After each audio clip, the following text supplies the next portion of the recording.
At the time he asked me how old I was, I said I was 20. How old were you actually? 17. Wasted 2 years of my life, the last 2 years.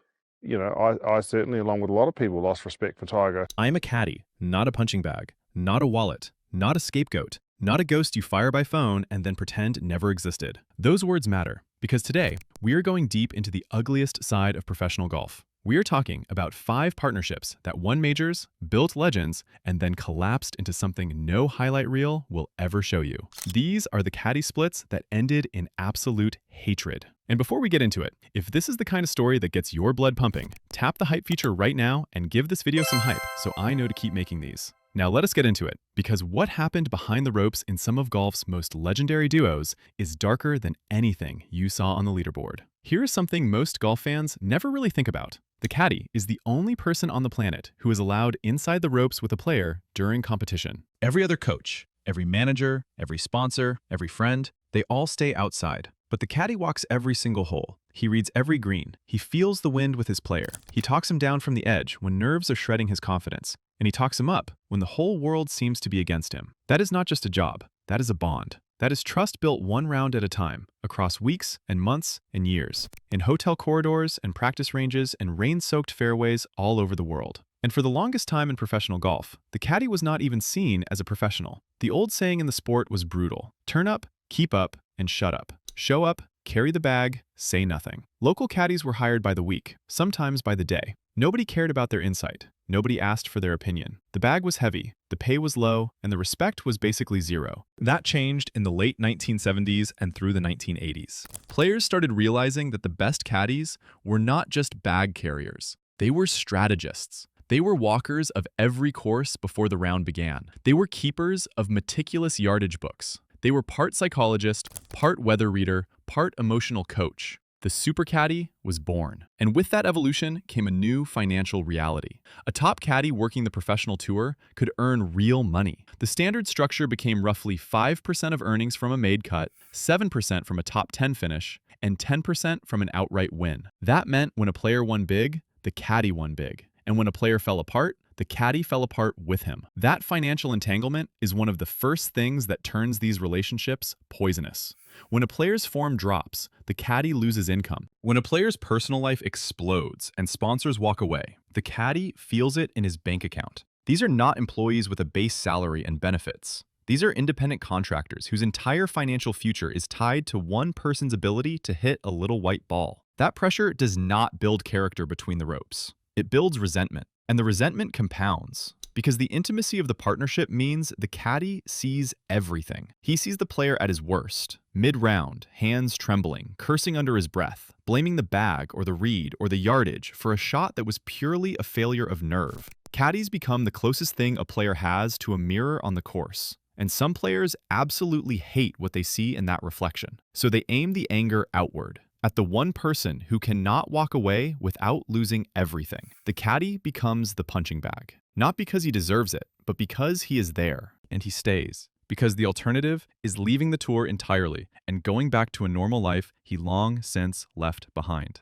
That is the foundation for every story in this countdown. 5 partnerships, 5 sets of major wins, 5 endings that went from legendary to laced with bitterness. We are ranking them by how bitter, how personal, and how publicly ugly the ending became. And trust me, by the time we get to the top of this list, your jaw is going to be on the floor. Number 5, Tiger Woods and Steve Williams. Before we get to the worst of it, let us start here with arguably the most decorated pairing in the history of professional golf, Tiger Woods and Steve Williams. The New Zealander joined Tiger's bag in 1999 after a previous stint with Raymond Floyd, and what followed was nothing short of historic. Steve Williams was on the bag for 13 of Tiger's 15 major championships. He was there for 62 of Tiger's 82 PGA Tour victories. Think about that for a moment. 13 majors. That is a career most caddies cannot even dream about. Williams was not just a caddy in the traditional sense. He was an enforcer, a protector. He was known for physically removing cameras from photographers who got too close.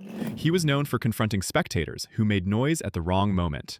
He had a bodyguard energy that matched Tiger's on-course intensity perfectly. For over a decade, They were less like employer and employee, and more like a two-man unit built for domination. And then came November 2009. The details of what Tiger went through publicly that year are well known. The personal scandal, the sponsors pulling back, the reputation that had been bulletproof for over a decade, suddenly cracking in every direction. Williams, who had been a personal friend close enough to be at Tiger's wedding, suddenly found himself in a nightmare of association. He said publicly that he had no knowledge of the private behavior that became front-page news. But the internal damage was real and it was deep. Williams would later say that he felt he had wasted 2 years of his life during that period, standing by a man who had lost the respect of the public and, in Williams's view, lost the respect of his own principles. The relationship limped forward. Tiger came back to competitive golf. Williams stayed on the bag, but something had shifted. Then, in 2011, Tiger was sidelined with injuries, and Williams asked permission to go out on the road with Adam Scott. Tiger agreed, at least initially, for the US Open and the Open Championship. But when Williams expressed a desire to keep working with Scott more permanently while Tiger was still recovering, the dynamic cracked completely. In July of 2011, Tiger fired Steve Williams by phone after 13 years, after 13 majors. A phone call. Williams said it felt like a slap in the face. After more than a decade of loyalty, after protecting Tiger's personal space on golf courses around the world, after standing by him through the darkest chapter of his public life, the conversation that ended everything happened over a phone line. No face-to-face meeting, no acknowledgement of the history between them, just a call, and it was done. If that was where the story ended, it would still be one of golf's saddest falling outs. But it did not end there. It got worse. A few months later, Adam Scott won the WGC Bridgestone Invitational with Williams on the bag. And when Williams was asked about the win, he said it was the best win of my life. Not one of the best, the best. After 13 majors with Tiger Woods, the entire world understood what that comment was really saying. It was a public dig, wrapped in the language of celebration. It was the kind of thing you say when you want someone to know exactly how you feel without technically crossing a line. And then, at the Caddy of the Year Awards dinner in Shanghai in November of 2011, Williams crossed the line completely. Standing on stage to accept a Celebration of the Year award, Williams was asked to explain his reaction to Scott's win. And in a room full of players, caddies, and officials, he made a racially charged remark about Tiger Woods. He said his aim was to shove it right up that black blank, using a word no one should use about anyone. The room went quiet. The damage was done. Tiger publicly said Williams was certainly not a racist, but the personal relationship was over. Williams has since confirmed there has been zero contact between the two men since that night. His memoir, released later, detailed his resentment toward the way he was treated in the final years of the partnership. When a relationship that won 13 majors ends with a racial slur in a banquet hall and a declaration of zero contact, that is not a professional falling out. That is absolute hatred. Now, before we go further, if you are enjoying this, remember to hit that hype button. These stories deserve to be heard. Let us keep going, because it only gets messier from here. Number 4. Phil Mickelson and Jim Bones McKay. 25 years, 5 majors. One of the most celebrated partnerships the sport has ever seen. Phil Mickelson and Jim Bones McKay were supposed to be the gold standard of how a player and caddy could build something together over decades. Bones was famous for his ability to manage Phil's impulses on the course. Phil has always had a brilliant but reckless side, capable of pulling off shots that no sane person would attempt, and Bones was the voice in his ear that sometimes, not always, talked him back from the edge. Together, they won 5 major championships and racked up wins all across the tour. When the split was announced in June of 2017, it was presented to the public as mutual. 2 professionals who had simply decided it was time for a change. The golf world nodded and moved on. Except the truth, uncovered later by biographer Alan Shipnuck, was something else entirely. Here is what was actually happening. Mickelson had been dealing with staggering financial losses, largely tied to gambling. Government audits connected to a separate legal case involving a professional gambler named Billy Walters indicated that Phil had lost more than $40 million gambling between 2010 and 2014 alone. Estimates of his total losses over a longer period ran closer to $56 million. $56 million. And those losses were not contained to a bank account somewhere far away from the golf course. They bled directly into his professional life. Shipnuck revealed that Bones did not just agree to a mutual split. Bones effectively fired Phil at the 2017 Memorial Tournament. 3 weeks before any public announcement was made. The reason was money that Phil owed and had not paid. Hundreds of thousands of dollars in overdue back pay. The man who had been on Phil's bag for a quarter century was owed hundreds of thousands of dollars and was not getting it. The tension had become so bad that sources described the two men refusing to look at each other on the golf course during tournament rounds. Whatever chemistry had made them legendary was long gone, replaced by the cold silence of a financial dispute that had gotten deeply personal. But the money was not even the final insult. That came from a tradition. In professional golf, when a caddy helps win a major championship, the caddy keeps the 18th hole flag from the final round. It is a tradition. It is the kind of thing that says, you were here, you mattered. This victory belongs to you, too. For years, Phil reportedly refused to give those flags to Bones, kept them for himself. All those major wins, and the man who walked every single hole with him, who read every green, who talked him through every nerve-shredding final round, did not have the flags to show for it. When the flags were finally sent to Bones after the split, Phil signed each one, but he signed them in letters described as cartoonishly large and comically oversized. Letters that Bones felt disfigured the flags entirely. It was not a gesture of respect. It was a signature that turned a piece of treasured memorabilia into something that felt more like a taunt. Sources close to Bones described the whole flag situation as the final confirmation of how little regard Phil had for the contribution of the man beside him. Bones moved on. He went to work for Justin Thomas, and in 2022, he was on the bag when Thomas won the PGA Championship. Thomas publicly credited Bones with managing his mental state through a brutally difficult final round. The caddy who had been frozen out of flag traditions and left holding hundreds of thousands in unpaid debt found success again with someone who actually respected what he brought to the table. The story of Mickelson and McKay is not just about a bad breakup. It is about what happens when a player treats his most loyal professional partner as a resource to be used rather than a person to be respected. Number 3, Seve Ballesteros and Billy Foster. There are difficult players to work for, and then there is Seve Ballesteros. Severiano Ballesteros was one of the most gifted shotmakers the game has ever produced. A genius of the short game, a player capable of conjuring birdies from places that seemed physically impossible. He was also a national hero in Spain, and he carried the weight of that in everything he did on the golf course. But for the men who carried his bag, Seve was something else. He was a force of nature that could turn on you without warning, and he had a habit of using his caddies as a place to put his frustrations when the game was not giving him what he wanted. Billy Foster started working for Seve in 1990, and it did not begin with a conversation or a handshake. It began with a letter. A formal letter that arrived at Foster's parents' house dated October 9th, 1990, and it struck the fear of God into him, according to Foster himself. The conditions were clear. The player is always right. There are to be no arguments. The caddy is to remain invisible to the press at all times. Before a single round had been played, before a single yardage had been walked, Seve had laid out the terms of a master and servant arrangement.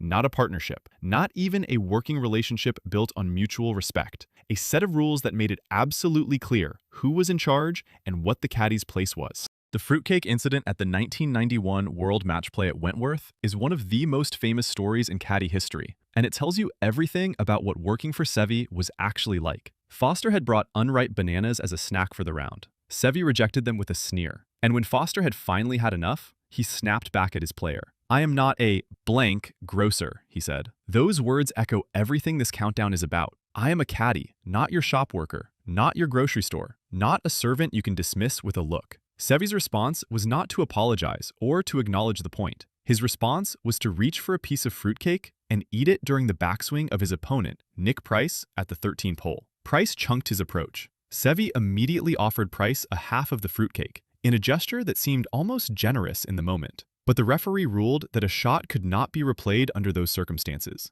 The etiquette breach stood. When Price later faced a 10-foot putt that would save the hole, Foster begged Seve to concede it as a gesture of sportsmanship. Seve refused. Flatly and stubbornly refused. Foster described him in that moment as the hardest man on a golf course you could ever come across. Price holed the putt anyway. Seve won the match. But the fruitcake incident left a stain that never fully washed out. Then came the English Open in 1994. Seve found himself in what Foster called a suicidal position behind a tree. The sensible play was a sideways chip back to the fairway. The safe play, the percentage play, the play that keeps your round alive. Seve did not want the sensible play. He wanted a yardage for a shot through a narrow gap in the branches. A shot that most players on tour would not even consider attempting. Foster was scared, not of the shot itself, but of what it would do to the round, to the score, to the entire week if it went wrong. So Foster lied. He gave Seve a false yardage, a shorter number, trying to make the shot seem even more unreasonable and push him toward the safer option. Seve hit it anyway. Of course he did. The ball flew through the gap in the branches, landed just short of the green, and Foster watched as Seve chipped in for birdie. A birdie from a suicidal lie behind a tree with a yardage that was not even the right number. It was a moment of pure genius, and Seve's response to that moment of genius was to turn on Foster and rage at him for the deception. He told Foster to blank off and just carry the bag without offering any further input. "You lied to me, so now just carry the bag. Do not speak. Do not advise. Do not be a caddy. Just be the person holding the weight." That sentence defines the Seve-Foster partnership. After every attempt to help, after every professional instinct, after putting his own job on the line to try to protect a player from his own worst impulses, the response was to strip Foster of everything that made his role meaningful. Foster eventually resigned in 1995. He described caddying for Seve as a job that required you to be all things: part psychologist, part taskmaster, part victim. The letter of conditions from day one had told him exactly what his place would be. By the end, that place had become impossible to stand in any longer. Number 2. Nick Faldo and Fanny Sunnison. Some of the most important stories in this countdown are about players behaving badly. This one is a little different. This one is about a caddy who said no, who looked at the situation clearly and chose herself over the prestige of the partnership. And it rocked the man on the other end of the bag in a way nobody quite expected. Nick Faldo and Fanny Sunnison worked together from 1990 to 1999. 9 years, 4 major championships. Sunnison was a pioneer in the caddy world, one of the very few women ever to reach the top level of the men's tour as a bag carrier, and her ability to manage Faldo's notoriously cold and obsessive personality was considered her greatest professional skill. Faldo was not an easy person to work for. He was a man who demanded everything, who could turn inward and distant without warning, who had very little warmth to offer in the middle of a tournament week. Sunnison handled all of it, year after year, and together they built one of the great competitive records of that era. "We were both perfectionists," Sunnison said. "It was fantastic to work for him. And for a long time, it genuinely was. 4 majors,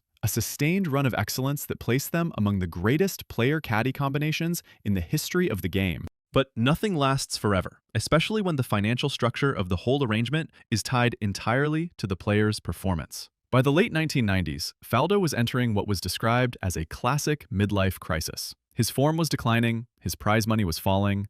A top-tier caddy working at the level Sunnison had been working at could expect to earn £100,000 a year or more in good times. Those earnings came directly from a percentage of prize money. When the prize money dried up, so did the income. And the psychological toll of managing Faldo's obsessive perfectionism through a period of decline, with less and less financial reward waiting at the end of it, eventually stopped being worth it. In 1999, Fanny Sunnison did something almost unheard of in professional golf. She fired the player, not the other way around. Not the star cutting loose a caddy who was no longer useful. The caddy walked away from the star. She made the choice. She decided her time, her energy, her mental health, and her earning potential were better invested somewhere else. Faldo was reportedly crushed by the decision, not just professionally, but personally. In the chaotic decade of his career, Sunnison had been the one constant. She had lasted longer than his marriages. She had lasted longer than his relationship with swing coach David Ledbetter, who had been the architect of his rebuilt game. She had been the one person who truly understood his golf at its deepest level,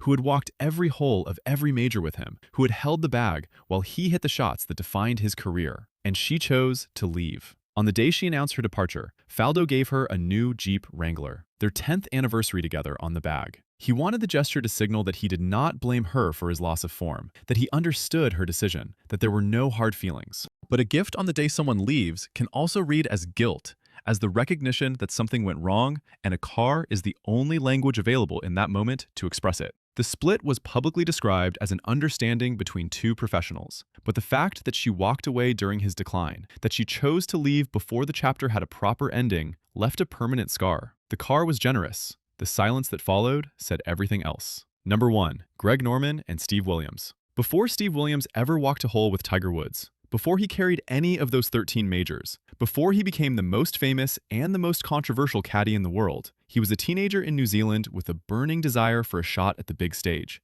And he wanted it badly enough to lie for it. Greg Norman was already one of the most commanding names in world golf when Williams approached him for the job. Norman was demanding, driven, and relentless in everything he did. He was the kind of player who expected absolute professionalism from everyone in his orbit. And the idea of hiring a 17-year-old to carry his bag on the international stage was simply not something he would have agreed to. So Steve Williams told him he was 20. He looked Greg Norman in the eye and said he was 20 years old and ready for the responsibility. The lie worked. He got the job. And for years, it held perfectly. The deception was only uncovered during a routine passport check at an airport in Hong Kong, years into the partnership. The moment the truth came out, both men reportedly laughed about it. Norman treated Williams like a son in many respects, and the story of the age lie carried a certain charm, a kid who wanted it so badly that he faked his way through the door. But underneath the laughter, there was a layer of reality worth acknowledging. The relationship was built on a need for competence first, personal transparency second. Norman needed someone capable. Williams provided that. But trust as a foundation was always a more complicated story. Williams himself described Norman as not the easiest guy to carry for. Very demanding, were his words. The psychological pressure was constant.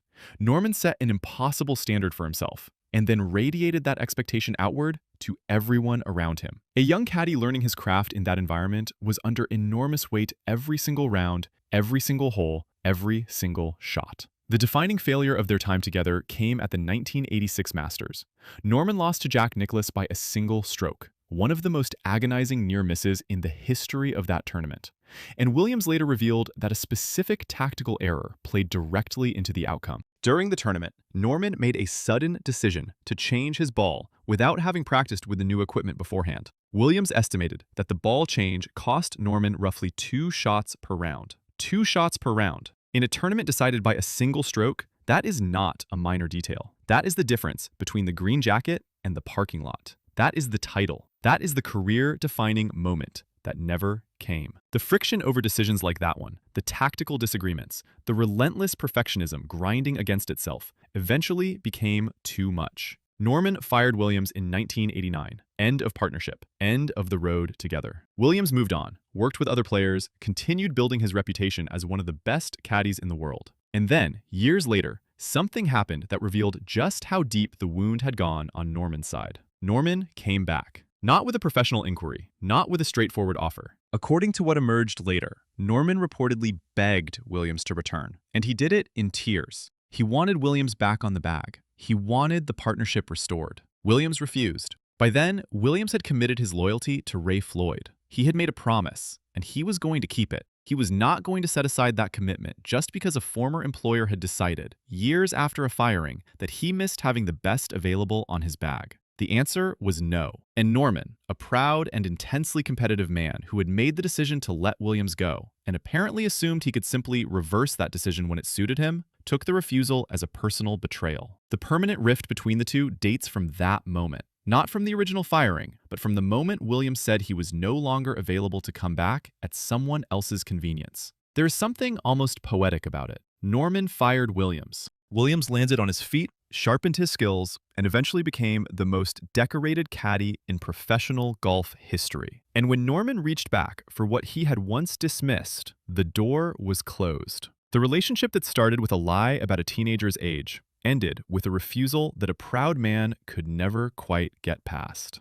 Now, we have walked through all 5 of these stories, and if you step back and look at them as a single picture, the pattern underneath every one of them becomes impossible to ignore. The details are different, the personalities are different, the specific moments of collapse are different, but the machinery at the center is the same in every case. Money. In almost every story here, financial pressure sat at the center of the collapse. Bones McKay was owed hundreds of thousands of dollars and was not receiving it. Fanny Sunnison was watching her income fall in real time as Faldo's form faded. The caddy profession, built entirely around a percentage of the player's results, means that when a player falls apart financially or personally, the caddy absorbs the damage with none of the control. They cannot manage the gambling problem. They cannot fix the swing. They cannot force the sponsor to stay. They just take the financial hit alongside someone who is not actually protecting them. And then, disrespect of what really matters.